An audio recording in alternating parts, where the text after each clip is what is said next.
My name is Nathan Coleman, and I'm a 30-year-old wildlife photographer from Portland, Oregon. I've spent years traveling to remote areas to capture the beauty of nature, but my latest trip to the deep woods of Oregon turned into a nightmare that I'll never forget. It was supposed to be a peaceful, solo retreat in a secluded cabin. Far away from civilization, just me, my camera, and the wildlife. But something happened out there, something I still can't explain. It was late September, and the days were getting shorter. The air was crisp, and the forest had an eerie stillness to it. I had been at the cabin for a couple of days already, spending my mornings hiking and photographing the animals and the beautiful landscapes. In the evenings, I'd return to the cabin, light a fire, and relax with a cup of coffee. It was exactly what I needed, or so I thought. One evening, just before sunset, I decided to explore deeper into the woods. I was hoping to catch some shots of the golden hour light filtering through the trees. As I wandered further from the cabin, I stumbled upon a small clearing. At first glance, it looked like a campsite. There were tents, 2 of them, but they were torn and shredded, like something had ripped them apart. Scattered around the campsite were broken pieces of gear, cooking utensils, clothes, even a backpack lying half open with its contents spilled out. And then I saw it, a dark red stain on the ground, smeared across the dirt and leaves. I froze. My mind raced as I tried to make sense of what I was seeing. It wasn't fresh, but it wasn't old either. There was an unsettling feeling in the pit of my stomach, and all I could think was that something terrible had happened here. I wanted to leave, but my legs felt like they were made of lead. After what felt like hours, I forced myself to turn around and head back to the cabin. The forest, once so calm, now felt oppressive, as if the trees were watching me. The sun had set by the time I made it back to the cabin, and the forest was bathed in darkness. I reached the porch and immediately noticed that the door was open, a door I had locked before I left. My heart began to race. I pushed the door open slowly, calling out, "Hello." But there was no answer, just the creaking of the door as it swung open. I stepped inside, and everything seemed to be in its place, except for one thing. There was a note lying on the kitchen table. I hadn't left it there. My hands shook as I picked it up. The handwriting was messy, almost frantic. It simply read, "We're watching." I felt a chill run down my spine. My first instinct was to grab my phone and call for help, but there was no signal this far out in the woods. The nearest town was miles away, and I hadn't seen another person since I arrived. I tried to convince myself that it was a prank, maybe some kids messing around, but deep down, I knew it wasn't. Whoever had left that note wasn't far away. As the night dragged on, the forest outside came alive with sounds that I hadn't noticed before. Branches snapped in the distance, and every once in a while, I could hear what sounded like whispers carried by the wind. My heart pounded in my chest as I paced around the cabin, trying to figure out what to do. The footsteps started around midnight, faint at first, like someone walking on the soft forest floor. They grew louder, closer, until they seemed to be right outside the cabin. I stood frozen in the middle of the room, every muscle in my body tensed, listening. The footsteps stopped, and then the doorknob rattled. I held my breath, praying that whoever or whatever was out there would go away. After what felt like an eternity, the sounds faded and the forest fell silent again. I didn't sleep that night. I sat in a corner, clutching the kitchen knife, waiting for morning to come. When the first light of dawn finally broke through the windows, I felt a wave of relief wash over me. I grabbed my things and bolted out of the cabin, not caring about what I left behind. I didn't stop running until I reached my car parked at the edge of the woods. My hands shook as I fumbled with the keys, but eventually, I got the engine started and sped away from the forest as fast as I could. I went straight to the nearest police station and told them everything. They took me seriously, at least at first. When they went to investigate, they They found the abandoned campsite just as I had described, but they also found something else. The remains of a brutal murder that had taken place 2 years ago. The case had gone cold, and the killer was never caught. But the police couldn't find any trace of the person who left that note or the footsteps I had heard outside the cabin. I still don't know who or what was out there that night. All I know is that I'm never going back into those woods again. Whatever was watching me, it wasn't human.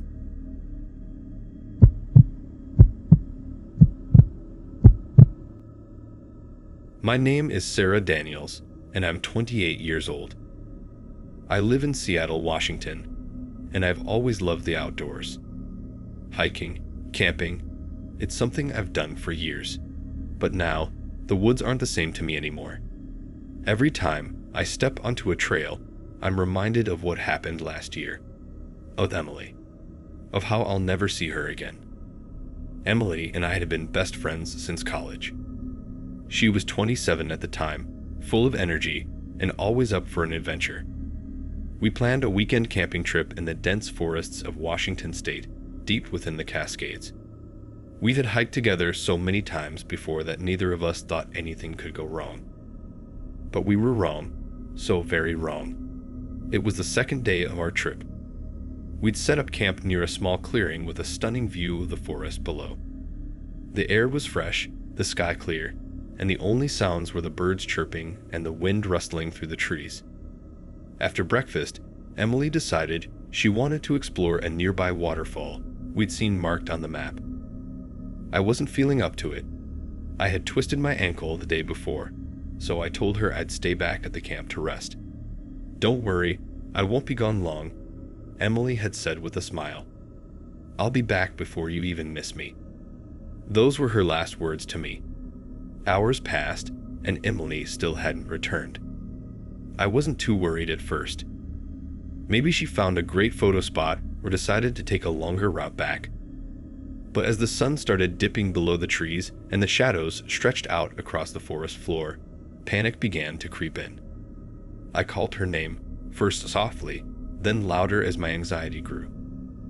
I walked along the trail she had taken, expecting her to pop out from behind a tree, laughing at how jumpy I was being. But Emily never appeared. I kept calling her name, my voice growing hoarse with each shout. I followed the path until I came to a shallow stream that cut through the forest. That's when I saw it.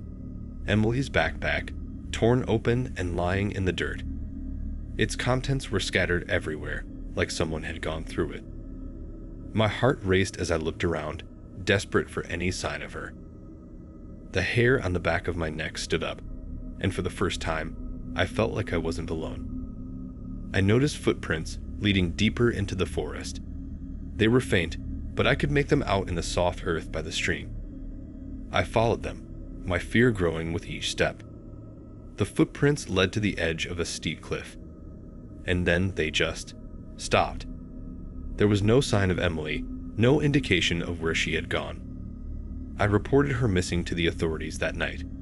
Search and rescue teams were sent out immediately, combing the area for any trace of her.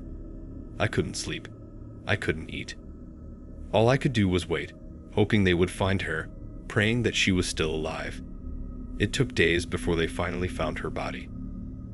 It was miles away from where her backpack had been discovered, deep in a part of the forest that few people ever ventured into. She was covered in bruises, her body battered and torn. The coroner said she had defensive wounds. She had fought back, whoever or whatever had taken her. But it hadn't been enough. The police launched an investigation and discovered something that still haunts me to this day. Emily had been abducted by a man, a hermit who lived off the grid deep in the forest. He'd been preying on hikers for years, abducting them and dragging them into his hidden world of madness. They never found him. He's still out there somewhere, living in the shadows, waiting for his next victim. I can't stop thinking about that day. About how I should have gone with her. About how I should have never let her go alone. I've replayed it 1,000 times in my head, wondering if there was something, anything, I could have done to save her. But the truth is, Once she left that campsite, there was nothing I could do. She was already gone. The guilt is unbearable. It's like a weight pressing down on my chest every day. I've tried going back to the trails, but every step I take reminds me of Emily. The woods are no longer a place of peace for me. They are a place of fear and sorrow. I still hear her voice sometimes, calling out from the trees as if she's trying to tell me something, trying to warn me. But I'll never know what she wanted to say. I can't forget what happened, and I can't forgive myself for letting her go alone. All I can do is try to move on, even though a part of me is still trapped in those woods, standing at the edge of that cliff, calling her name. But Emily will never come back, and neither will I, not to those woods, not ever again.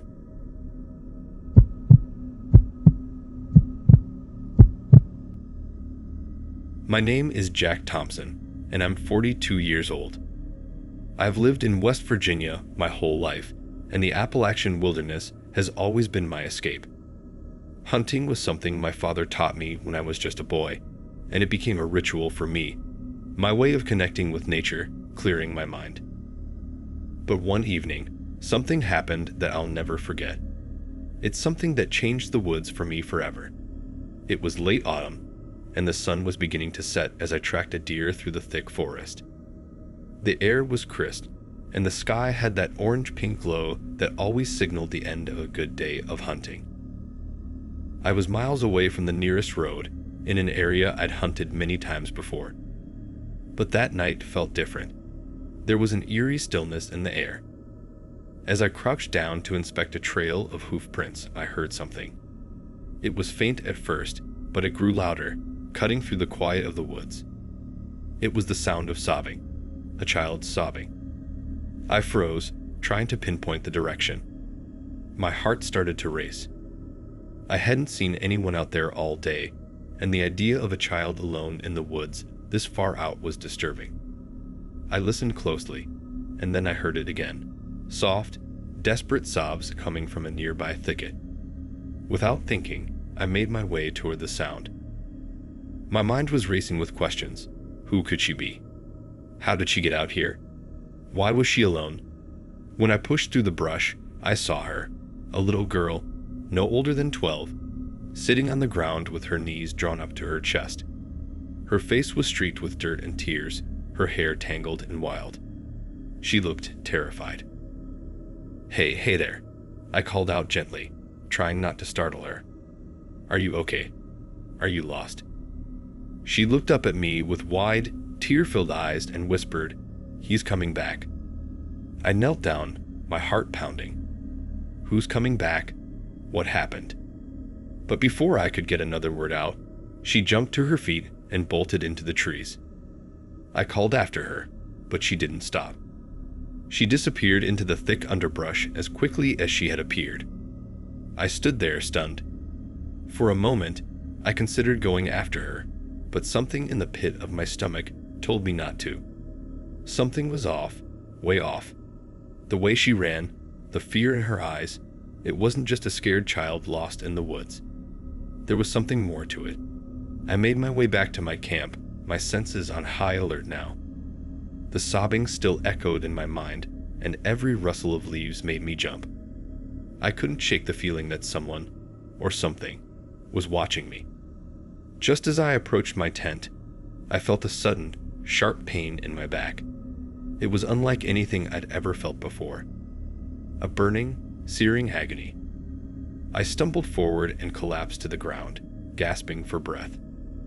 That's when I saw it. A crossbow bolt buried deep into my lower back.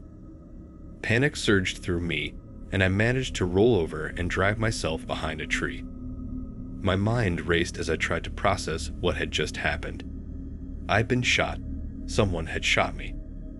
As I pressed my hand to the wound, trying to stem the bleeding, I heard footsteps crunching through the leaves. They were slow, deliberate, getting closer. I held my breath, praying whoever it was wouldn't find me. From behind the tree, I caught a glimpse of him.